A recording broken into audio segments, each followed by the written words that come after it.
తెలంగాణలో social media fever రాజకీయాలను షేక్ చేస్తుంది.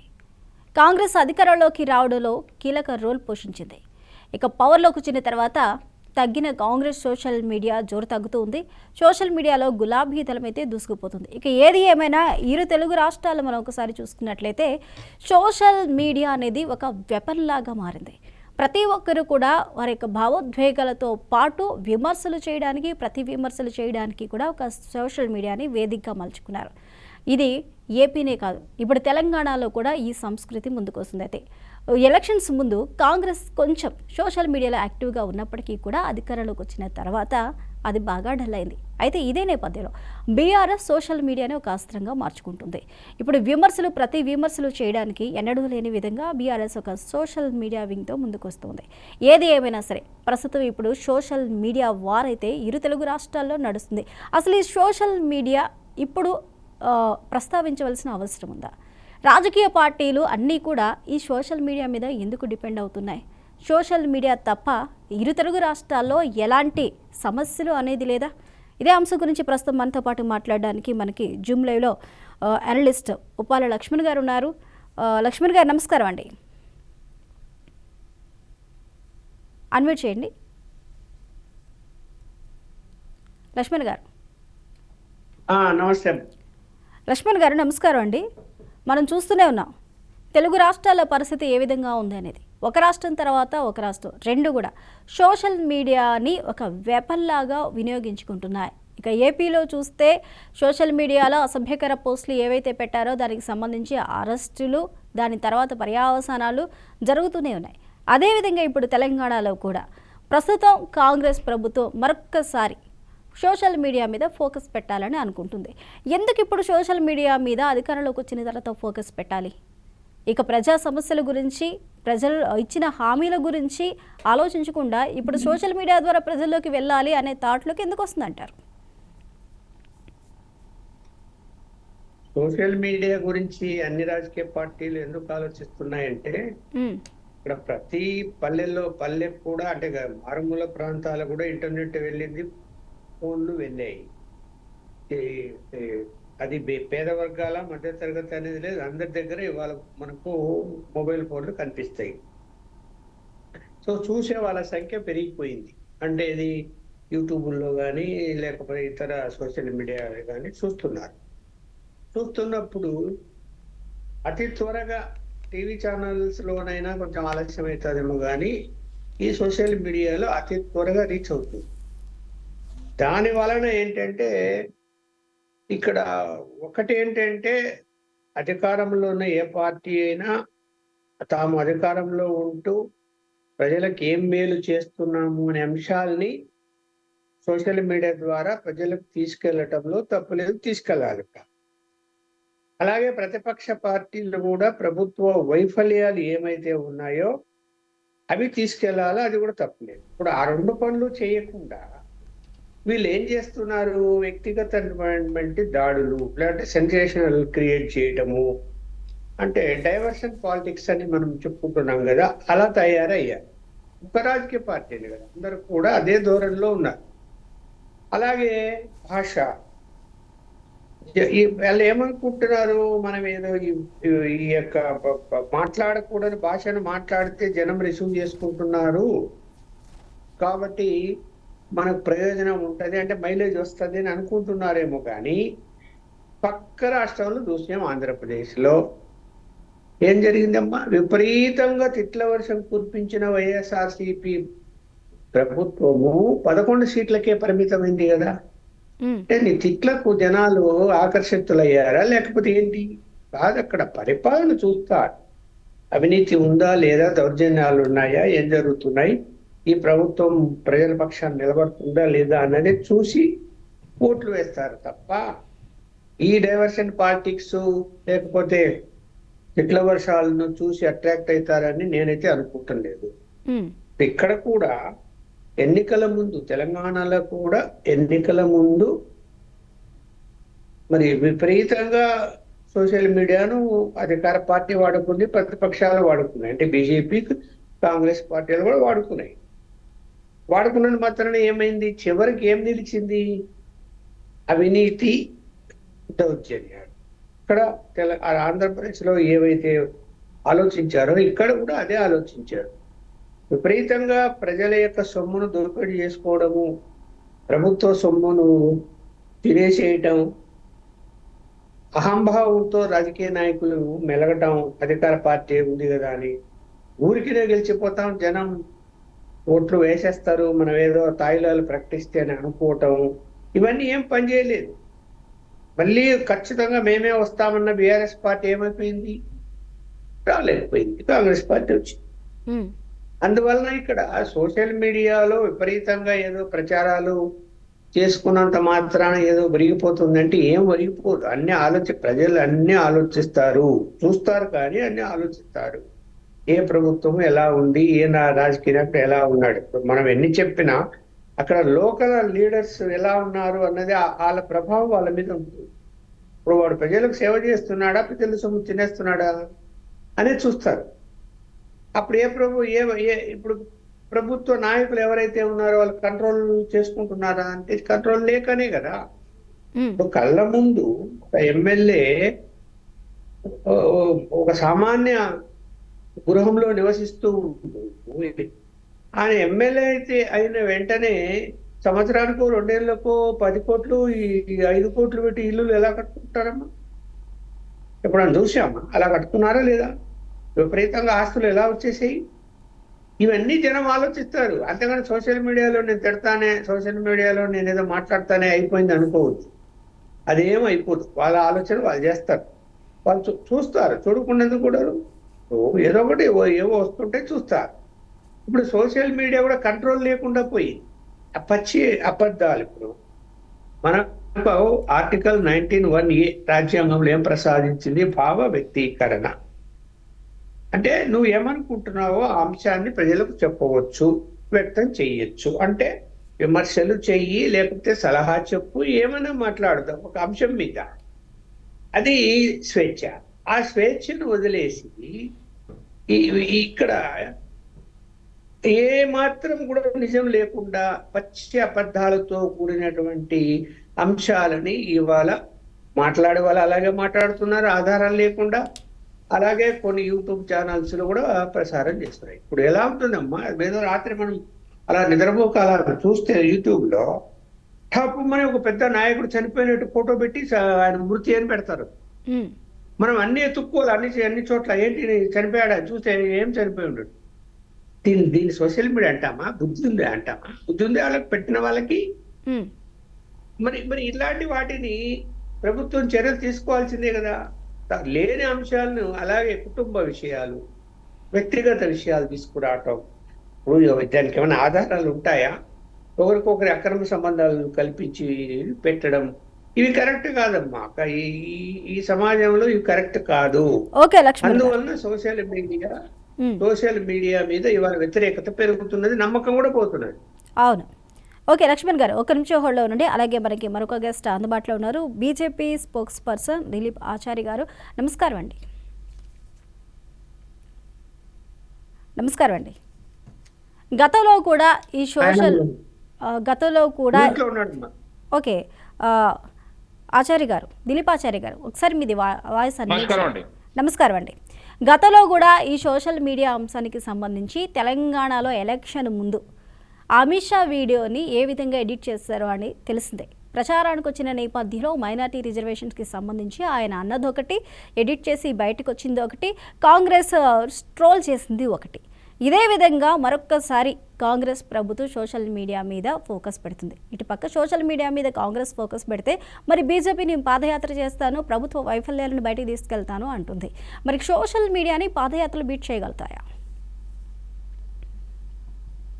నమస్కారం అండి. బీఆర్కే న్యూస్ ప్రేక్షకులకి, అదేవిధంగా ప్యానెల్లో ఉన్న పెద్దలు లక్ష్మణ్ గారికి మీకు గుడ్ మార్నింగ్ అండి. వెరీ గుడ్ మార్నింగ్ అండి. ఈరోజు సోషల్ మీడియా అనేది ఒక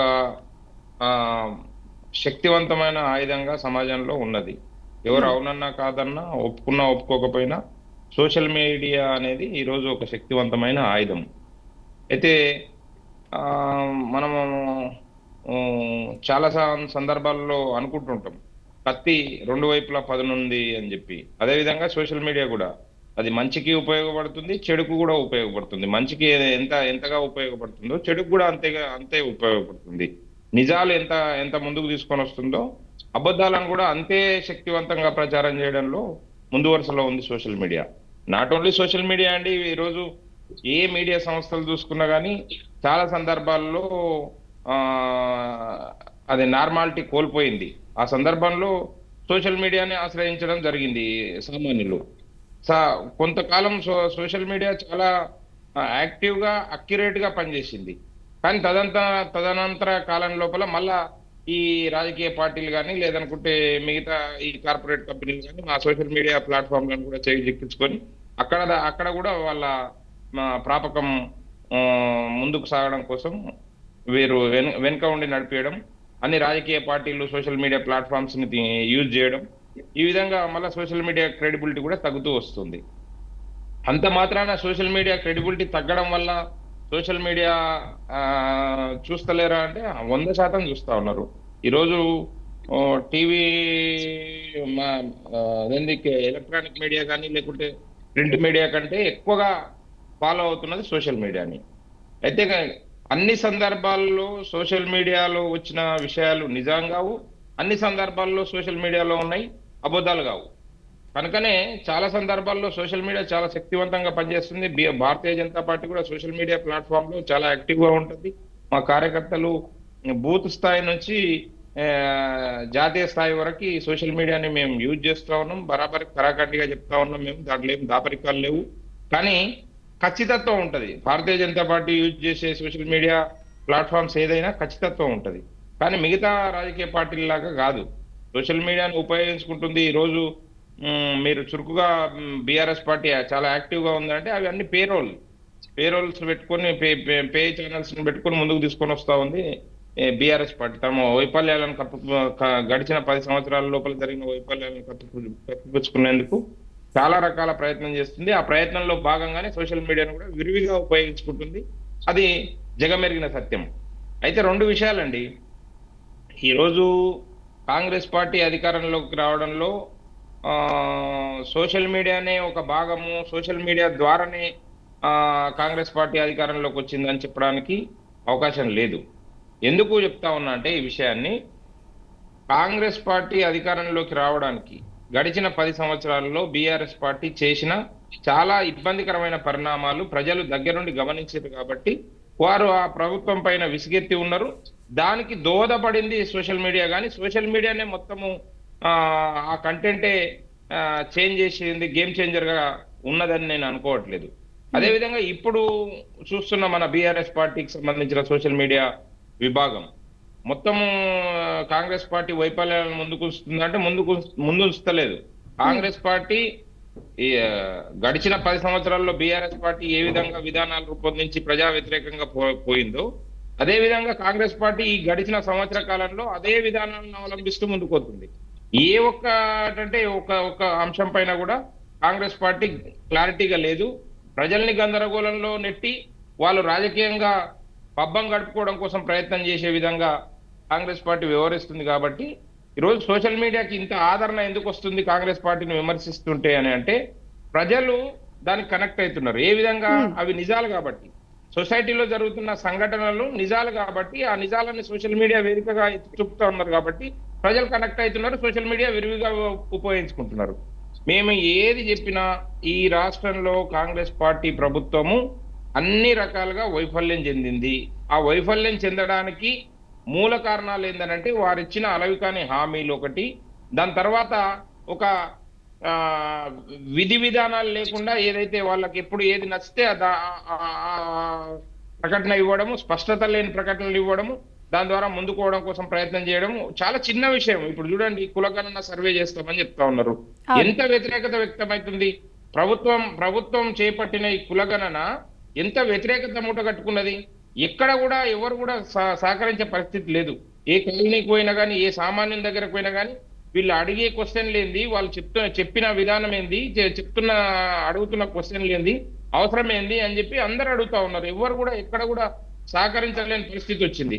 ప్రభుత్వం ఎన్నిసార్లు మొరపెట్టుకున్నా కానీ మేము దీనికి అందరు సహకరించాలని ఎన్నిసార్లు అప్పీల్ చేసినా కానీ ఎందుకు ఈ కులగణన సర్వేకి వ్యతిరేకత వస్తా ఉందంటే ప్రభుత్వం యొక్క విధి విధానాలు సరిగా లేకపోవడం వల్ల, స్పష్టత లేకపోవడం వల్ల ఈ ఈ ఈ పరిస్థితి దాపురించింది. కనుక కాంగ్రెస్ పార్టీ వైఫల్యాన్ని సోషల్ మీడియా వేదికగా అందరూ ఎత్తి చూపుతున్నారు. సామాన్యుల నుంచి లేదనుకుంటే పార్టీల వరకు అందరూ ఎత్తి చూపుతున్నారు కాబట్టి దానికి అట్రాక్ట్ అవుతా ఉన్నారు. అది సోషల్ మీడియాలో వైరల్ అవుతా ఉన్నది. ఓకే, దిలీప్ ఆచారి గారు ఒక నిమిషం అండి. అంటే సోషల్ మీడియాలో బీఆర్ఎస్ చేస్తున్నదంతా కూడా నిజమైన ప్రచారమే అంటారా? నిజంగానే నిజం ఉందా? నేను బీఆర్ఎస్ పార్టీ చేస్తున్నదని చెప్పట్లేదు. బీఆర్ఎస్ పార్టీ ఎక్కడ కూడా ముందుకు వచ్చి బీఆర్ఎస్ పార్టీ సోషల్ మీడియాకు ట్యాగ్ లైన్ వేసి బీఆర్ఎస్ పార్టీ రావట్లేదు. వాళ్ళు ఎక్కడ వెనక ఉండి నడిపిస్తున్నారు. సోషల్ మీడియా ప్లాట్ఫామ్స్ ని వాళ్ళు కొన్ని టేక్ ఓవర్ చేసిండ్రు, లేదనుకుంటే వాళ్ళు వెనక ఉండి దానికి సపోర్ట్ చేస్తూ నడిపిస్తున్న అంశమే కనిపిస్తుంది. కానీ సోషల్ మీడియాలో ఎక్కడ కూడా మాది సోషల్ మీడియా ప్లాట్ఫామ్ అని చెప్పి వాళ్ళు ఎక్కడ డిక్లేర్ చేసుకునే పరిస్థితి లేదు. అయితే నేను చెప్తున్న అంశాలు ఏంటంటే 2 అంశాలండి. పార్టీలు ఎట్లాగూ వాళ్ళ రాజకీయ మనుగడ కోసం, లేదనుకుంటే ప్రత్యర్థి పార్టీలని బదనాం చేయడం కోసం పార్టీలు ఖచ్చితంగా సోషల్ మీడియా వేదికగా ఉపయోగించుకుంటున్నాయి. దాంట్లో కొన్నిసార్లు సక్సెస్ అవుతుంటాయి, కొన్నిసార్లు ఫెయిల్యూర్ అవుతుంటాయి. కానీ సామాన్య ప్రజలు ఏదైతే ఈ రియాక్షన్ ఉందో, సామాన్య ప్రజలు చేసే రియాక్షన్ కూడా, సామాన్య ప్రజలు పెట్టే పోస్టింగ్లను కూడా కొన్నిసార్లు ప్రభుత్వానికి సంకటంగా ఉంటే సామాన్యుడు ఎవడైనా పోస్ట్ పెడితే ప్రభుత్వం ఏం చెప్తుంది? ఆ సామాన్యుల బాధ అని చెప్పరు. ప్రతిపక్షాలు ఆడుతున్న డ్రామా, ప్రతిపక్షాలు పెట్టిస్తున్న ఈ పోస్టులు అని చెప్పి ప్రతిపక్షాల మీద నెట్టి తప్పించుకోవడానికి, తమ వైఫల్యాల నుంచి తప్పించుకోవడం కోసం ప్రయత్నం చేస్తాయి ప్రభుత్వాలు. అందుకే నేను ఏమంటున్నానంటే సోషల్ మీడియా ఎప్పుడు ఒక పార్టీ ముందుండి నడిపిస్తుంది, ఖచ్చితంగా మేమే ఉన్నామని చెప్పి ఏ పార్టీ కూడా, including even Bharatiya Janata party కూడా మేము నడిపిస్తున్న సోషల్ మీడియా అని చెప్పం. ఎవరైతే సామాన్యులు చేస్తా ఉన్నారో, సామాన్యులు జరుగుతూ ఉన్నారో దాంట్లో భాగంగా కొన్ని ఛానల్స్ వస్తూ ఉంటాయి, కొన్ని తెలుస్తూ ఉంటాయి ఏ రాజకీయ పార్టీకి అనుకూలంగా ఉన్నాయి, కొన్ని ఏ రాజకీయ పార్టీలకు వ్యతిరేకంగా పనిచేస్తున్నాయి అనేది తెలుస్తూ ఉంటది. కాబట్టి అట్లా అంచనా వేయడానికి అవకాశం ఉంటుంది ప్రజలకు కూడా. ప్రతిసారి ఈ విధానం చూపెట్టి ప్రభుత్వం చేసే తప్పుల నుంచి మాత్రం తప్పించుకోవడానికి అవకాశం లేదు. చాలా కీన్ అబ్జర్వేషన్ ఉంది, సామాన్యుంది. ఎట్టి పరిస్థితుల్లో ప్రభుత్వం చేసే ఏ తప్పునైనా, ఈవెన్ ప్రతిపక్షమైన ఏ తప్పులు చేసినా కానీ వదిలిపెట్టడానికి సిద్ధంగా లేదు. ఇప్పుడు సపోజ్ లగచర్ల ఘటనలో దాడి జరిగింది, సామాన్యుల పైన దాడి చేస్తా ఉన్నారు అని చెప్పి కేటీఆర్ గారు అక్కడికి పోయి ఆ లగచర్ల బాధితులని జైలు పోయి పరామర్శించారు. వెంబడే మీరు చూడండి, విత్ ఇన్ ది సెకండ్స్ లోపల నేరెళ్ల సంఘటన తీసుకొని వచ్చారు సామాన్యులు. ఎవరు పార్టీలకు సంబంధం లేదు, అది కాంగ్రెస్ పార్టీకి సంబంధం లేదు, భారతీయ జనతా పార్టీకి సంబంధం లేదు. ఇసుక దోపిడీ జరుగుతూ ఉంటే ఇసుక దోపిడీని అడ్డుకున్న దళితుల పైన 3rd డిగ్రీ ఉపయోగించి వాళ్ళ జీవితాలని సర్వనాశనం చేశారు. మీరు ఇప్పుడు శుద్ధులు చెప్తా ఉన్నారని చెప్పి వాళ్ళు ఎంబడే విత్ ఇన్ ది సెకండ్స్ లోపల అప్పుడుండే విజువల్స్, అప్పుడుండే వీడియోలు, అప్పుడుండే బాధితుల ఆర్తనాదాలు, ఆక్రందనలు అన్ని తీసుకొని వచ్చి సోషల్ మీడియాలో పెట్టారు. ఇప్పుడు ఎంత దారుణమైన రియాక్షన్ అంటే చూడండి, ప్రజల లోపల ఎప్పుడు కూడా అనుకుంటారు ఏంటంటే ఈ సంఘటన జరిగింది, కొంతకాలం గడిచిపోయింది, మర్చిపోయినారు అని అనుకుంటారు. కానీ అది మన అవివేకం అవుతుంది, రాజకీయ పార్టీలుగా మన అవివేకం అవుతుంది. ప్రజలు ఏ అంశాన్ని మర్చిపోరు. అవసరం వచ్చినప్పుడు ఖచ్చితంగా దాన్ని టాలీ చేస్తారు, దాన్ని చురకలు అంటిస్తారు, ఖచ్చితంగా కరగాల్సి వాత పెడతారు. దీన్ని గమనించి మనం నిజాయితీగా నిబద్ధత దిలీప్ చారి గారు ఒక నిమిషం అండి. అలాగే మనకు గెస్ట్ యాడ్ అయ్యారు మనకి బీఆర్ఎస్ నుంచి మనకి బచ్చు శ్రీనివాస్ గారు. శ్రీనివాస్ గారు నమస్కారం అండి. శ్రీనివాస్ గారు నమస్తే అండి. నమస్కారం శ్రీనివాస్ గారు. గత ప్రభుత్వంలో బీఆర్ఎస్ చేసిన తప్పిదాలు ఏవైతే ఉన్నాయో వాటిని కప్పిపుచ్చుకునే ప్రయత్నంలో భాగంగానే సోషల్ మీడియాని ఒక వెపన్గా వాడుకుంటుంది, ప్రస్తుత ప్రభుత్వం మీద బురద జల్లే ప్రయత్నం చేస్తుంది అంటున్నారు.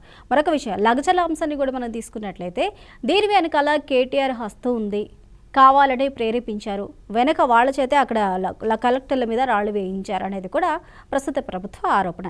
దీనికి మీరేమంటారు? మొదట బీఆర్కే న్యూస్ వీక్షకులకు, అక్కడ ఉన్నటువంటి మిత్రులకు, లక్ష్మణ్ గారికి, దిలీప్ ఆచార్య గారికి నమస్తే అండి.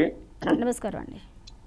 నమస్కారం. ఇప్పుడు ఈ లగిచర్ల సంఘటన పట్ల ప్రేరేపితమైనటువంటి ఉన్నది అని ఆల్రెడీ మాజీ ఎమ్మెల్యే నరేందర్ రెడ్డి గారిని కూడా అరెస్ట్ చేసింది. నేను మొన్న కూడా ఏం చెప్పిన అంటే, ఊరన్నాక అన్ని కులాలు ఉంటాయి, అన్ని మతాలు ఉంటాయి, అన్ని వర్గాలు ఉంటాయి. ఇది ఒక ఒక వ్యక్తి ప్రేరేపిస్తే ఒక వ్యక్తి చేసినటువంటి సంఘటన కాదు.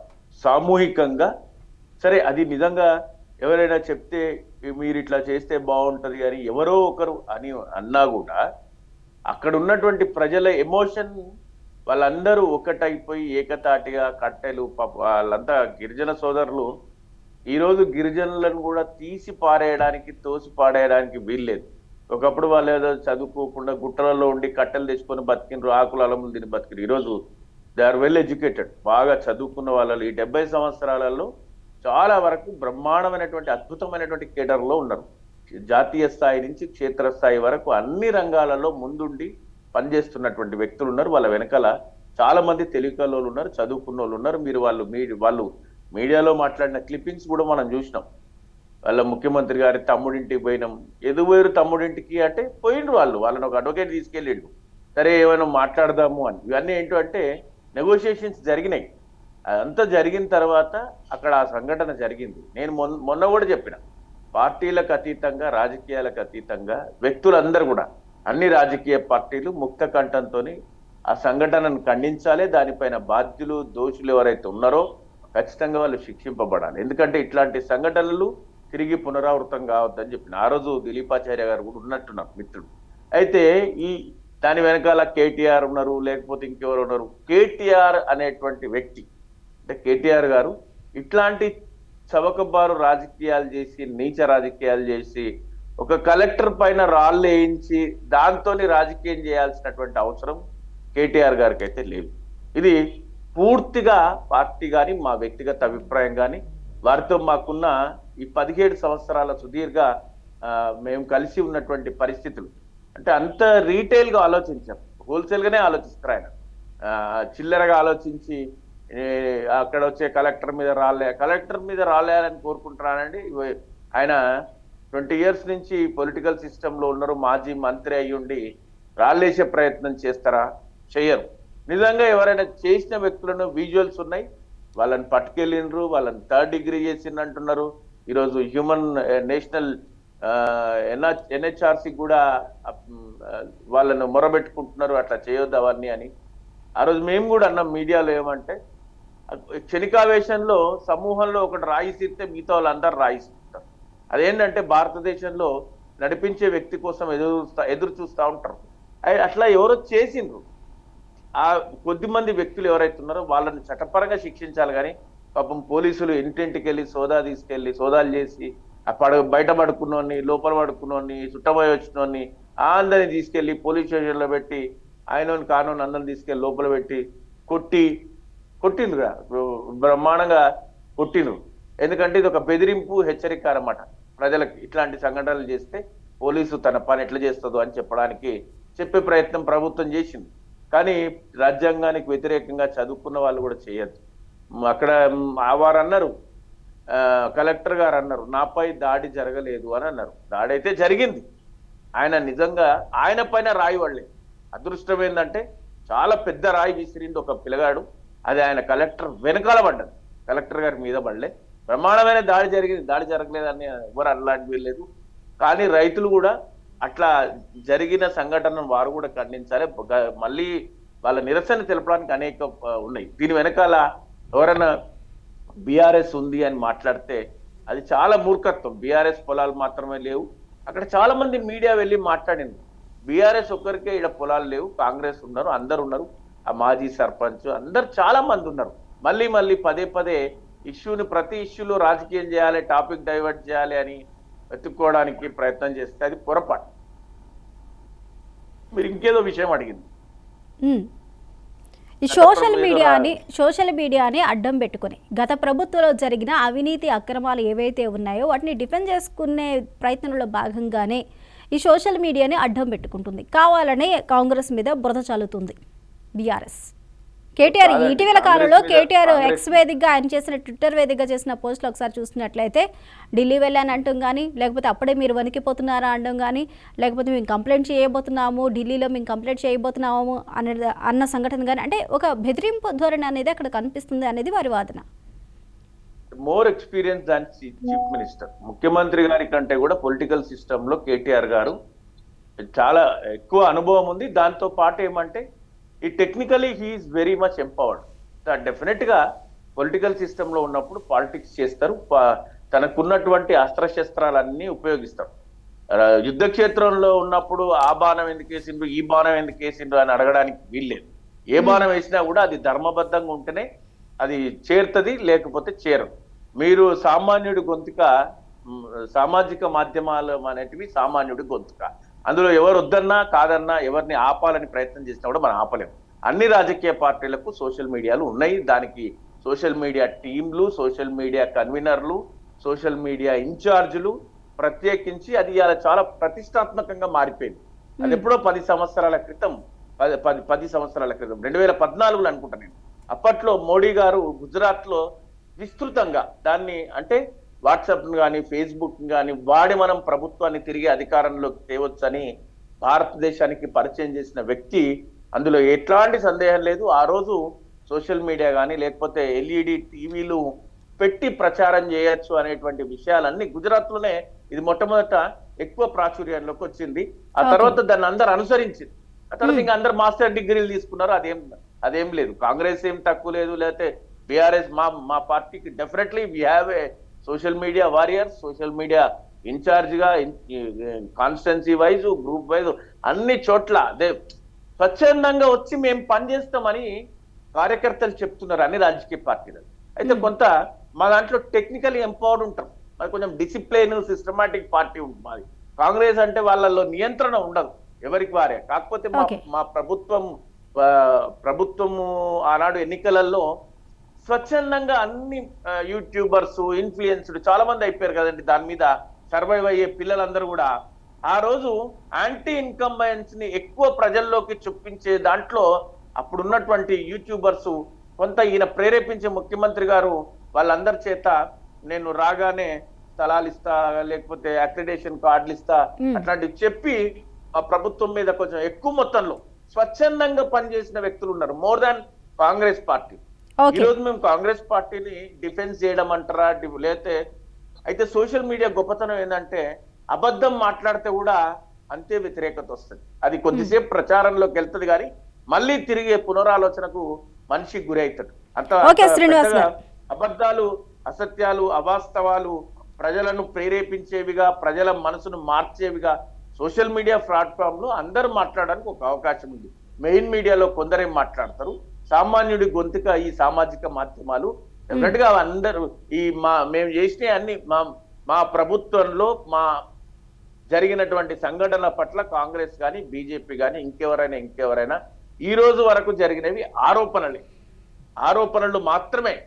ఆరోపణలు ప్రజల్లోకి తీసుకెళ్ళి ఈ రోజు ప్రజలు కూడా అనుకుంటున్నారు మనం తప్పు పని చేసినాం, అదేదో తిరిగి బీఆర్ఎస్ పార్టీని అధికారంలో లేకుండా ఒక తప్పు పని అయితే జరిగిపోయింది అనేటువంటి అభద్రతకు వెళ్ళిపోయిండ్రు. 5 సంవత్సరాల తర్వాత టార్చ్ బేరర్ వెతుక్కుంటారన్నారు కానీ ఆ టార్చ్ బేరర్ ఇప్పుడే పట్టుకొని చూస్తున్నారు. మా నాయకుడు ఎక్కడ, మా వాళ్ళు ఎక్కడ, తిరిగి మా వాళ్ళ అధికారంలోకి వస్తే బాగుండు అని అందరూ అనుకునేటువంటి 12 సంవత్సరాల పరిపాలన, 12 నెలల పరిపాలన, 10 సంవత్సరాలు ఉంటా అన్నారు కానీ పాపం 12 నెలలకే ఈ పాపం మూట కట్టుకున్నారు. ఆ పరిస్థితులు కాంగ్రెస్ పార్టీలో ఉన్నాయి. Welcome back to for the people.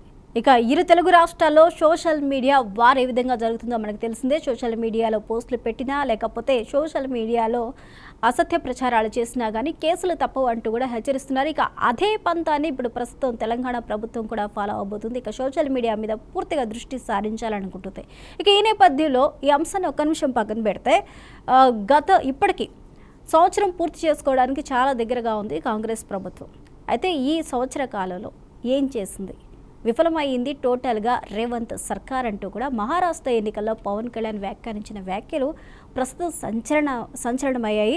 అయితే తొలిసారిగా అధికారంలోకి వచ్చిన తర్వాతే కాదు, అంతకుముందు కూడా ఏ రోజు కూడా తెలంగాణ మీద ఆరోపణలు చెయ్యని పవన్ కళ్యాణ్ తొలిసారిగా మహారాష్ట్ర ఎన్నికలలో తెలంగాణ ప్రభుత్వం మీద ఇంత తీవ్ర స్థాయిలో ఆరోపణలు చేయడానికి గల కారణాలు ఏంటి అనేది మరొక గెస్ట్ మనకి కాంగ్రెస్ నేత దిలీప్ కుమార్ గారు ఉన్నారు.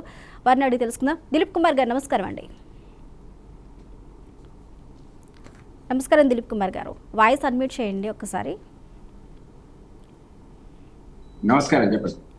నమస్కారం అండి.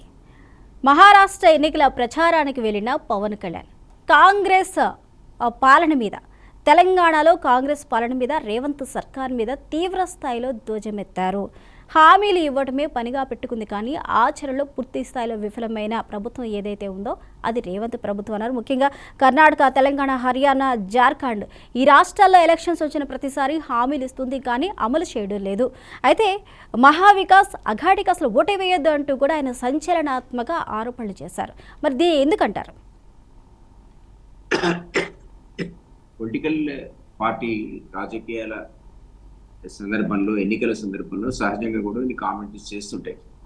వాళ్ళు ఒకరి మీద ఒకళ్ళు పరస్పర విమర్శనాలు సంధించుకోవడంలో తప్పేం లేదు. బట్ అక్కడ ఉన్నటువంటి కాంటెస్ట్ అయితే తెలంగాణ కాంటెస్ట్ కాదు. ఏ కారణం చేత పవన్ అక్కడ ఆ వేదికను చూస్ చేసుకున్నారో నాకు తెలియదు. బట్ డెఫినెట్లీ ఒక నేషనల్ పార్టీ కాబట్టి దానికి అనుగుణంగా ఆయన ఆ మాటలు మాట్లాడి ఉండొచ్చు. బట్ హామీలు ఇచ్చేంత వరకు కూడా మేము ఇక్కడ ఒక 6 హామీలు ఇచ్చి అందులో 4 అయితే ఆల్రెడీ ఇంప్లిమెంట్ చేసాం. 4 చేయాలి. వేస్ అండ్ మెయిన్స్ పొజిషన్ అని సరిగ్గా లేదు అన్నది సీఎంఏ చెప్తున్నాడు. సో ఒక ఫైనాన్షియల్ పొజిషన్ అంత చూసుకున్న తర్వాత ఒకసారి దీన్ని క్రమబద్ధీకరించిన తర్వాత మిగిలిన హామీలు కూడా మీ స్థానిక ఎన్నికల లోపల ఇంప్లిమెంట్ చేసే ప్రయత్నం ఖచ్చితంగా చేయాలి.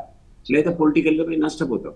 ఎందుకంటే పొలిటికల్ పార్టీగా నేను చెప్పింది చేయక స్థానిక ఎన్నికల్లో ఓట్లు అడిగితే మిగిలిన పార్టీలకు లాభం జరుగుతుంది, వాళ్ళకి వెపన్ ఇచ్చినట్టు అవుతుంది. కాబట్టి డెఫినెట్లీ ఆ టైం కల్లా మేము అన్ని ఆర్థిక వనరులు సమీకరించుకొని ఈ మిగిలిన హామీలు కూడా పూర్తి చేసి అప్పుడే స్థానిక ఎన్నికల్లో ఓట్లాడడానికి మాకు అనుకో ఈ కూరగడన అనేది మరొకటి అనేది ఒక 2-3 months టైం అయితే ఇప్పుడు దొరికింది. కాబట్టి ఈ 3 months లోపల మిగిలిన హామీలు ఇంప్లిమెంట్ చేయకుండా ఓట్ల దగ్గర పోయి ఓట్లు అడిగే పరిస్థితి మాకు ఉండదు.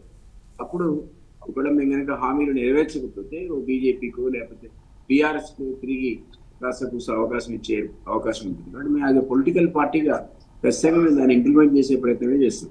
పవన్ ఏ కాంటెస్ట్ లో అన్నాడు, యాక్చువల్లీ మహారాష్ట్ర వేదికగా తెలంగాణ ఎందుకు క్రిటిసైజ్ చేయాలో నిజానికైతే అది అన్వారంటెడ్, కరెక్ట్ కూడా కాదు. మేము వాళ్ళ గవర్నమెంట్ గురించి కూడా ఇప్పుడు ఎక్కడ మేము మాట్లాడేది లేదు. సో ఆయన కూడా మాట్లాడకుంటే బాగుండేది అని అవుతుంది. ఓకే, అయితే పవన్ కళ్యాణ్ వ్యాఖ్యలను పట్టించుకోవాల్సిన అవసరం లేదు అంటారా? అంటే కేవలం ఆ ఎన్నికల్లో ఆ వేదికకు అనుగుణంగా ఆయన మాట్లాడారు తప్ప ఇక్కడ తెలంగాణలో పాలన బాగానే ఉంది అంటారా? ఎట్లా అనుకోవాల్సి వస్తుంది కదా. ఇప్పుడు ఆ ఎన్నికలకు మనకు సంబంధం లేదు.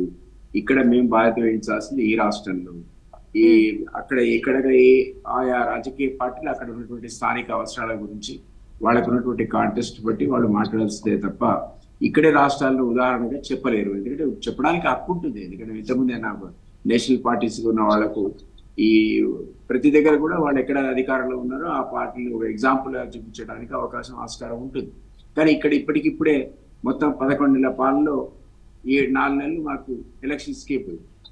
మిగిలినది ఎంత సమయం? Just 6-7 months. 6 నెలల లోపలే మీరు అప్పుడే ఇక్కడ ఫెయిల్ అయ్యారు అక్కడ ఫెయిల్ అయ్యారని మీరు అనలేరు. రీజనబుల్ టైం ఏముంటుంది సహజంగా ఒక పొలిటికల్ పార్టీకి? ఒక 2 years 2.5 years సమయం ఇచ్చిన తర్వాత మీరు ఫెయిల్ అయ్యారనడానికి వీలుంటుంది. కానీ మరీ ఎఫెక్టివ్ గా మేము పరిపాలించిన 6-7 నెలలకే వీళ్ళు అప్పుడే ఫెయిల్ అయ్యారు, వీళ్ళు ఇది చేయలేదు అది చేయలేదు అనడానికి అవకాశం ఉండదు. అది ఈవెన్ వాళ్ళు కూడా అధికారంలో ఉన్న చోట ఎన్నికల్లో చెప్పిన అన్ని కూడా ఇంప్లిమెంటేషన్ తక్షణమే చేయలేరు కదా. కొంత సమయం అవసరం ఉంది. ముఖ్యంగా ఆర్థికంగా ఈ రాష్ట్రాన్ని అప్పుల ఊపిలో బీఆర్ఎస్ ముంచిన తర్వాత దాంట్లోంచి కోలుకోవడానికి కూడా కొంత సమయం మాకు పట్టింది. ఇప్పుడు ఆల్రెడీ స్ట్రీమ్ లైన్ చేసాం. గతంలో ఈ 6 నెలల లోపల 7 నెలల లోపల లేదా 11 నెలలేనండి మేము దాదాపు 80,000 కోట్ల అప్పు తీసుకొస్తే రకరకాల మార్గాల ద్వారా అందులో 40,000 crores 40,000 కోట్లు కేవలం అప్పులు కట్టడానికే సరిపోయింది. సో ఇది గతంలో ఎలక్షన్ టైంలో మేము ఊహించిన వ్యవహారం కాదు. అందుకనే వివిధ డిపార్ట్మెంట్ లోపల వైట్ పేపర్స్ నేను ప్రకటించాల్సిన పరిస్థితి వచ్చింది. వాస్తవ పరిస్థితి ఏంటి, ఏ డిపార్ట్మెంట్ ఏ స్థాయిలో ఉంది, ఇప్పుడు ఏం చేయాల్సి వస్తుంది వైట్ పేపర్ గవర్నమెంట్ అధికారంలోకి వచ్చిన కొత్తలోనే ప్రకటించింది. సో దాని నుంచి రికవర్ అవ్వడానికి కొంచెం సమయం పట్టింది తప్ప దాంట్లో చిత్తశుద్ధులు ఏం లోపం లేదు. చేయకూడదని కాదు, చేయాల్సిన అవసరం బాధ్యత కూడా అధికారంలో మా మీదే ఉంటుంది, విపక్షాల మీద ఉండదు. ఎవరు ఎన్ని కామెంట్ చేసినా అంతిమంగా మేమన్నా హామీలు నెరవేర్చిన బాధ్యత మాదే తప్ప వాళ్ళది కాదు. ఇది కనుక మేము ఇంప్లిమెంట్ చేయకపోతే మీరు అన్నట్టుగా పొలిటికల్ గా మాకు నష్టం జరుగుతుంది ఇక్కడ. కాబట్టి దీన్ని ఒక ఎగ్జాంపుల్ గా, ఏదో బ్యాడ్ ఎగ్జాంపుల్ గా జస్ట్ ఎఫెక్టివ్ గా పరిపాలించిన జస్ట్ 6-7 months చూపించుకొని ఇంకో దగ్గర మాట అనేది కరెక్ట్ అయిందని నేను. కానీ దిలీప్ కుమార్ గారు ఇప్పుడు ఇంత ఎఫెక్టివ్గా మేము పరిపాలిస్తున్నామని చెప్తున్నారు. అయితే దగ్గర మరి కొన్ని రోజుల్లో సంవత్సరం పూర్తి చేసుకోబోతుంది అధికారంలోకి వచ్చి. అయితే ఇచ్చిన హామీలు ఏవైతే ఉన్నాయో అవి అధికారంలోకి వచ్చిన 100 రోజుల లోపు మేము పూర్తి చేస్తామంటూ కూడా మేనిఫెస్టోలో చెప్పడం జరిగింది. అయితే 100 రోజులు దాటి చాలా రోజులైంది. మీరు కొన్ని అంశాలు చెప్పినా ఎలక్షన్స్ వచ్చాయి, లేకపోతే కొన్ని అడ్డంకులు వచ్చాయి, ఇంత అప్పు ఉంటుందంటూ మేము రాష్ట్రానికి మేము ఎక్స్పెక్ట్ చేయలేదు అని అనుకున్నప్పటికీ కూడా ప్రజలకు ఇచ్చిన హామీ అనేది ఇక్కడ క్వశ్చన్ చేస్తున్నారు. కేవలం అక్కడ పవన్ కళ్యాణ్ మాత్రమే కాదు, ఇక్కడ బీఆర్ఎస్ అదేవిధంగా క్వశ్చన్ చేస్తుంది, బీజేపీ అదేవిధంగా క్వశ్చన్ చేస్తుంది. ఈవెన్ పక్క రాష్ట్ర డిప్యూటీ సీఎంతో కూడా ఈ రాష్ట్రాల్లో వాళ్ళు అనిపించుకోవాల్సిన పరిస్థితి వచ్చిందని మీకు అనిపించలేదా? డెఫినెట్లీ అది ఒప్పుకుంటున్నాను కదా. అప్పుడు మేము అధికారంలో రాకముందు ఈ రాష్ట్ర యొక్క ఆర్థిక పరిస్థితి మీద మాకు సరైన అంచనా లేదు. ఎప్పుడైతే అంచనా వచ్చి వైట్ పేపర్స్ ప్రకటించామో మాకు కొంత అడ్డంకులు ఏర్పడ్డ మాట వాస్తవమే. ఇచ్చిన హామీలు మీరు అన్నట్టు ఖచ్చితంగా ప్రజలకు హామీలు ఇవ్వడంలో దాని ఇంపాక్ట్ కొంత ఉంటుంది మేము అధికారంలో రావడానికి. కానీ వాటిని పూర్తి చేయడానికి కూడా మేమే సంకల్పం తీసుకుంటున్నామని కూడా చెప్తున్నాను. అది ఈరోజు విపక్షాలు మాకు ప్రజలు ఇచ్చిన మ్యాండేట్ 5 years. ఈ 5 years లో నేను ఇంతకుముందు మీకు చెప్పినట్టు ఎఫెక్టివ్ పరిపాలన మేము చేసింది 7 నెలలు వాక 4 నెలలు ఎలక్షన్స్కి ఎక్కువ. కాబట్టి 7 months లోపల ఎంత వీలైతే అంత ఆర్థిక పరిస్థితిని సరిదిద్ది గాడిలో పెట్టే ప్రయత్నం చేసినాం. అంతకు ముందున్నటువంటి బీఆర్ఎస్ ఈ రాష్ట్రాన్ని మొత్తం ధ్వంసం చేసింది కదా. వాళ్ళు ఎన్నో హామీలు ఇచ్చారు. వారు నిరుద్యోగ భృతి ఇస్తున్నారు, ఇవ్వలేదు. అదేవిధంగా ఉద్యోగాలు 2 లక్షలు ఇస్తున్నారు, ఇవ్వలేదు. వాళ్ళ స్టేట్మెంట్ ప్రకారం సిట్ వేసుకుంటే 101 మందిని అరెస్ట్ చేశారు. ఉద్యోగాలు ఇచ్చే క్రమం లోపల 101 మంది అరెస్ట్ చేశారు. వాళ్ళు వేసుకున్న సీట్లు ఇది ఒకళ్ళిద్దరికి సంబంధించిన అంశం అని కేటీఆర్ అన్నాడు. అదే పద్ధతిలో వాళ్ళు ఇంకో ఎన్నో హామీలు ఇచ్చారు. డబుల్ బెడ్రూమ్ అన్నారు. ఎంతమందికి ఇచ్చారో మీకు తెలుసు. 1,00,000 మహా అయితే 1,00,000 డబుల్ బెడ్రూమ్ కట్టుంటారు. ఇవన్నీ హామీలు వాళ్ళు తుంగలో తొక్కడం వల్లనే, చెప్పిన మాట ఎప్పుడు చేయకుండా ఉండటం వల్లనే వాళ్ళకి ప్రజలు ఇంటి దారి పట్టించారు. సో మేము కొత్త హామీలతో ముందుకు వచ్చినా, మీరు అంటే 100 days లో ఇంప్లిమెంట్ చేస్తామని చెప్పినా మాకు కూడా అప్పుడు ఇంత అంచనా లేదు. అంటే 5 లక్షల కోట్ల అప్పు ఉంటుంది అనుకున్నాం. కానీ సుమారు ఒక రాష్ట్ర సంవత్సర కాల బడ్జెట్ కి సమానమైనటువంటి ఇంకో 2 లక్షల కోట్ల అదనంగా ఉంది. ఇది 7 లక్షల కోట్ల యొక్క అప్పు అనేది మాకు అప్పుడు అంచనా లేక కొన్ని మేము చెప్పిన ప్రకారం చేయలేకపోయిన మాట వాస్తవమే. దాన్ని సరి చేసుకోవడానికి మేము ప్రయత్నం చేస్తున్నాం. అందుకే నేను ఒక మాట ఏమన్నానంటే వేస్ అండ్ మీన్స్ సరి చేసుకుంటున్నాము. దానికి కొంత సమయం పట్టింది. ఆ సమయం reasonable time for a political party అన్నాము, అనలేదని కాదు. అంటే మరి రుణమాఫీకి 10 ఏళ్ళు తీసుకుంది బీఆర్ఎస్. చివరి 7,000 రూపాయలు చివరి సంవత్సరంలో ఇస్తే ఎలక్షన్ కమిషన్ ఎలక్షన్ ఇచ్చిందని ఫ్రీజ్ కూడా చేసింది. అంటే మేము వచ్చిన విదిన్ ది 7 months లోనే మరి 22 లక్షల మందికి రుణమాఫీ చేసామా లేదా మీరు చెప్పండి. దాదాపుగా 18,000 కోట్ల రూపాయలు చెల్లించాం. ఇంకా సర్వే చేసి వాళ్ళు ఎవరికైనా టెక్నికల్ ప్రాబ్లమ్స్ ఉన్నా కూడా రైతులు ఇంటింటికి మా అధికారులు వెళ్ళి అన్ని ఎవరి ఎలిజిబిలిటీ క్రైటీరియా అంతా చూసుకుంటే ఇంకా 4.25 లక్షల మంది కొత్తగా రుణమాఫీకి అర్హులని తేలింది. వాటికి కూడా అవసరమైనటువంటి 3-4 కోట్లు అతి త్వరలో క్యాబినెట్ సమావేశంలో క్లియరెన్స్ ఇస్తే వాళ్ళకు కూడా మొత్తం ఈ 2 లక్షల పైబడి ఎవరైతే వడ్డీ చెల్లించి రెడీగా ఉన్నారో కొందరు టెక్నికల్ కారణాలు వాళ్ళకు కూడా ఇస్తాం. సో అట్లాంటి హామీలు ఇచ్చిన బీఆర్ఎస్ ఈవెన్ రైతులకు చెల్లించకపోయారు. 10 ఏళ్లలో 1,00,000 రూపాయల హామీని వాళ్ళు నెరవేర్చలేకపోయారు. మేము 2 lakhs అని అన్నాం, దాన్ని ఇంప్లిమెంట్ కూడా చేసాం almost, except that 4.25 lakhs which అది ఎన్యూమరేషన్ లో తీరని లెక్క. ఇవన్నీ సహజంగా కూడా మీరు అన్నట్టు మాది కొంత మేము అంత ముందు అనుకున్న పద్ధతిలో చేయలేకపోవడానికి కారణం ఈ రోజు ఆర్థిక పరిస్థితి. అందుకే రీజనబుల్ టైం అనే మాట నేను వాడాను. మీరు అనలేదా సంతకం ఒకటే రోజు సంతకం పెడతాను రాగానే ఇస్తానంటే అన్నాం. దాని అంచనా మాకు ఎంత ఆర్థిక ఇబ్బందులు రాష్ట్రంలో ఉన్నాయని కానీ, ఇంత ఊబిలో రాష్ట్రం మునిగిందని కానీ పూర్తి అంచనా మాకు పూర్తి చేయాలో లేదు. ఈ రోజు అంచనా వేసుకున్న తర్వాత నేను ఇంతకుముందు ఏంటంటే ఆల్మోస్ట్ రికవర్ అయ్యాం, స్ట్రీమ్ లైన్ చేస్తున్నాం. మిగిలిన పథకాలు కూడా సాధ్యమైనంత త్వరగా ఎలక్షన్ లోపల చేయకపోతే, మాదొక రాజకీయ పార్టీ కదా, మీరే అడిగినట్టు రేపు ఓటర్ కూడా అడుగుతాడు. స్థానిక ఎన్నికల్లో మాకు దాని ప్రభావం పడుతుంది. అది మాకు చాలా స్పష్టంగా తెలుసు. సో దాన్ని అధిగమించాలంటే కమింగ్ 3 months లో మేము అప్పు చేస్తామా, సప్పు చేస్తామా, ఇంకో బ్యాంకు పోతామా, వరల్డ్ బ్యాంక్ జరిగిపోతాం, ఏదేమైనా సరే 6 హామీలు ఖచ్చితంగా హామీ చేసి తీరుతాం. చేయకుంటే మేము ఓటర్కి అడగలేము, అడిగినా వాళ్ళు ఇవ్వరు. ఓకే దిలీప్ కుమార్ గారు, అయితే స్థానిక సంస్థల ఎన్నికలను దృష్టిలో పెట్టుకునే సోషల్ మీడియాని స్పీడప్ చేయడానికి కాంగ్రెస్ ముందుకెళ్తుందా? అంటే కొన్ని కామెంట్స్ మనం చూసుకున్నట్లయితే చివరికి రేవంత్ రెడ్డితో సహా చూసుకున్నట్లయితే సోషల్ మీడియా గతంలో ఉన్నంత యాక్టివ్గా లేదు, దాన్ని మళ్ళీ స్పీడప్ చేయాలి, గతంలో ఉన్నట్లు ఏవైతే ఉన్నాయో అన్నీ కూడా ప్రాపర్గా వెళ్ళాలి అంటూ కూడా కొన్ని కామెంట్స్ అయితే వినిపిస్తున్నాయి కాంగ్రెస్ వైపు నుంచి. మరి ఎన్నికలని దృష్టిలో పెట్టుకుని సోషల్ మీడియా మీద ప్రత్యేక ఫోకస్ పెట్టారా? సోషల్ మీడియా అన్నది కాంగ్రెస్ కి యాజ్ ఇట్ ఈస్ గా ఉంది. ఆ మెకానిజం మాకు ఉంటే ఆ పిల్లలు అదే పద్ధతిలో పనిచేస్తున్నారు. ఆ పోస్టింగ్స్ కూడా రకరకాల మా విధానాల మీద కానీ, ముఖ్యమంత్రి ప్రకటనల మీద కానీ, ఇతర మంత్రుల యొక్క కార్యాచరణ మీద కానీ రెగ్యులర్ పోస్టింగ్స్ పెడుతున్నారు. మరి మీరు ఫాలో అవుతున్నారు నాకు తెలియదు కానీ, బట్ ఎలక్షన్ టైంలో ఉన్నటువంటి విగరస్ అంటే పోస్టులు పెడుతున్నారు. దిలీప్ కుమార్ గారు పోస్టులు పెడుతున్నారు, కానీ ఇంకా ఫాస్ట్గా ఉండాలి. గత ఎలక్షన్స్ ముందు, బిఫోర్ ఎలక్షన్స్ ముందు ఉన్నంత ఫాస్ట్గా ఇప్పుడు లేదు, బాగా డల్ అయిపోయింది, డీలా పడింది, దాన్ని స్పీడప్ చేయాలి అనే ఉద్దేశం ఇప్పుడు స్థానిక సంస్థల ఎన్నికల కోసమేనా? అంటే మొన్నటి దాకా లైట్గా తీసుకొని మళ్ళీ ఇప్పుడు దాన్ని స్పీడప్ చేయాలనుకోవడానికి కారణం ఏంటి? అదే ఇన్బిల్ట్ మెకానిజం లాగా ఆ సంస్థాగతమైన సోషల్ మీడియా వ్యవహారం ఉంది. దాంట్లో ఎంప్లాయీస్ ఉన్నారు, రెగ్యులర్ గా వాళ్ళు వార్ రూమ్ లో కూర్చొనే ఉంటారు. ఇప్పటికి కూడా మీరు ఎప్పుడైనా వస్తే గాంధీ భవన్ లో కనిపిస్తుంది సోషల్ మీడియా విభాగం ఉంటుంది, వార్ రూమ్ విభాగం ఉంటుంది. వాళ్ళు నిరంతరం పనిచేస్తూనే ఉన్నారు. అయితే మీరు అన్నట్టుగా ఒక్కొక్క సందర్భాన్ని బట్టి ఉధృత అనేది ఉంటుంది. ఎలక్షన్స్ వచ్చిన టైంలో ఉన్నటువంటి ఇంటెన్సిటీ యాక్టివిటీలో సాధారణ టైమ్స్ లో ఉండదు. సహజంగా ఏ పార్టీకైనా ఉంటుంది. ఈ రోజుల్లో సోషల్ మీడియా ప్రాధాన్యత పెరిగింది. టిఆర్ఎస్ లీడర్ కేటీఆర్ ఒక మాట అన్నాడు, ఏమన్నా అంటే మేము సోషల్ మీడియా అనేది మాకు కొంప ముంచుదా అన్నాడు. అంటే మేము చాలా చేసాం కానీ చెప్పుకోలేకపోయిన పరిస్థితులు అన్నారు. కాబట్టి సోషల్ మీడియా యొక్క ప్రాధాన్యతను గుర్తించిన ప్రతి పొలిటికల్ పార్టీలు ఇంక్లూడింగ్ బీజేపీ, ప్రతి వాళ్ళు కూడా ఈవెన్ స్థానికంగా ఉన్న ఎమ్మెల్యేలు, ఎంపీల లెవెల్లో కూడా వాళ్ళకు సోషల్ మీడియా పిల్లలు పనిచేసుకోవడానికి కూడా పెట్టుకునే పరిస్థితి ఈ రోజు ఉన్నటువంటి కాంటెస్ట్ లో ఆ డిమాండ్ బట్టి, అవసరాన్ని బట్టి ఏర్పడదు. దానికి అనుగుణంగానే ఈ పార్టీలలో ఉన్న సోషల్ మీడియా వింగ్స్ పనిచేస్తాయి. సో మీరు అన్నట్టు మేము ఒక రోజు వెనకబడ్డది, ఒక రోజు ముందుపడ్డది లేదు. బట్ డెఫినెట్లీ మీరు అన్నట్టుగా ఎలక్షన్స్ వచ్చిన సందర్భంలో దాని యాక్టివిటీ ఇంటెన్సిటీ వేరుంటుంది, లేనప్పుడు కొద్దిగా తక్కువ ఉంటుంది. రాబోయే స్థానిక ఎలక్షన్స్ వస్తున్నాయి కాబట్టి మీరు అన్నట్టు డెఫినెట్లీ దాన్ని మరింత స్పీడ్ పెంచేటువంటి ప్రయత్నం మేము చేస్తాం, దాన్ని వాడుకునేటువంటి ప్రయత్నం చేస్తాం, అందులో అనుమానం లేదు. ఓకే దిలీప్ కుమార్ గారు, ఒక నిమిషం హోల్డ్ అవునండి. లక్ష్మణ్ గారు, సోషల్ మీడియాని అన్ని రాజకీయ పార్టీలు ప్రచారాస్త్రంగా ఉపయోగించుకుంటున్న అనడంలో ఎలాంటి సందేహం లేదు.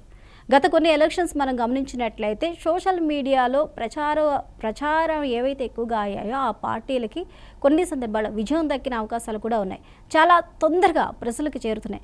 మరి దీన్ని పాజిటివ్గా ఉపయోగిస్తున్నారా, నెగిటివ్గా ఉపయోగిస్తున్నారు? ఇవన్నీ కూడా ప్రజల దగ్గరికి వెళ్ళేసరికి అది రాంగ్ వేలో హేట్ స్పీచ్ కూడా ప్రాపగండం చేస్తూ ఉన్నారు. మరి వాటన్నిటిని కూడా కంట్రోల్ చేయవలసిన అవసరం లేదా అంటారా?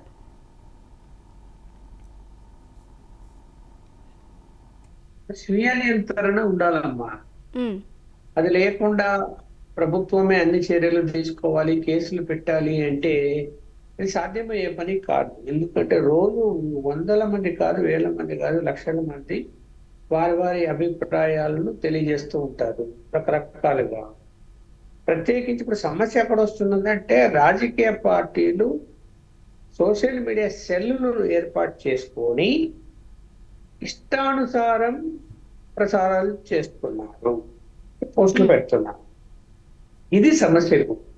సామాన్య ప్రజలతో ఏం లేదు. ఎవరో తెలుసో తెలియకో ఏదైనా తప్పుడు పొరపాటు పెట్టి ఉంటే గనక అతని మీద చర్యలు తీసుకోవాలన్నా లేదా అనేది ప్రభుత్వం ఆలోచిస్తుంది, అది వేరే విషయం. కానీ రాజకీయ పార్టీలు ప్రత్యేకించి పరిగెట్టుకుని అది కాదండి, మనము ఈ దేశంలో ఉన్నాము, ఈ దేశ పౌరులము, ఈ దేశ ప్రధానమంత్రిని, రాష్ట్రపతిని గౌరవించకపోతే ఇంకోని గౌరవిస్తామమ్మా?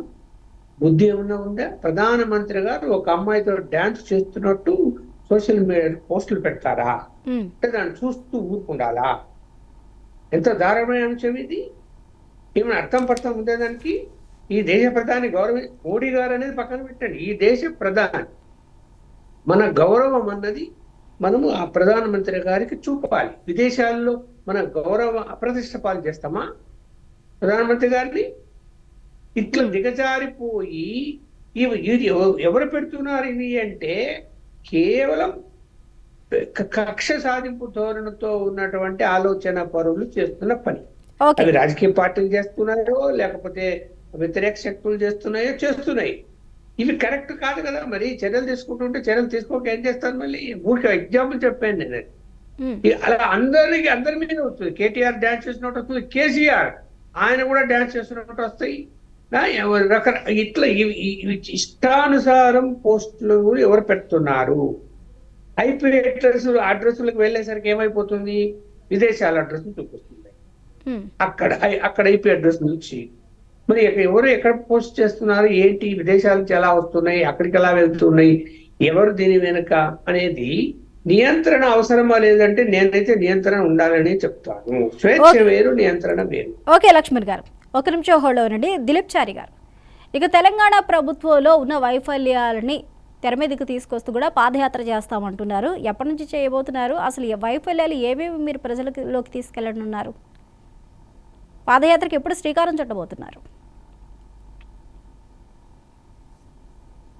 ఇప్పుడు తెలంగాణ ప్రభుత్వము, రేవంత్ రెడ్డి ప్రభుత్వం గడిచిన 11 నెలల కాలము, ఆ 11 నెలల కాలం మొత్తం వైఫల్యాల పుట్ట. ఏ అంశం తీసుకున్నా కానీ ఏ ఒక్క అంశం చివరాఖరికి చాలా చిన్న విషయము, చాలా చిన్న విషయం రేషన్ కార్డు అనేది, రేషన్ కార్డును కూడా అందించలేని దుస్థితిలో ఈరోజు రేవంత్ రెడ్డి ప్రభుత్వం, కాంగ్రెస్ ప్రభుత్వం ఉన్నది. 11 నెలల కాలం అయింది. 10 సంవత్సరాల్లో కొత్త రేషన్ కార్డు ఇవ్వలేదు బీఆర్ఎస్ ప్రభుత్వము. 11 నెలల కాలంలో ఒక్కటంటే ఒక కొత్త రేషన్ కార్డు రేషన్ కార్డు ఎన్నికల సమయం లోపల రేషన్ కార్డులు అనే చెప్పారు రేవంత్ రెడ్డి గారు. ఇప్పుడు ఆ రేషన్ కార్డు కూడా ఇయ్యలేని వైఫల్యమా కాదా ఇది? దీనికి బాధ్యత వహించాల్సిన అవసరం కాంగ్రెస్ పార్టీకి ఉందా లేదా?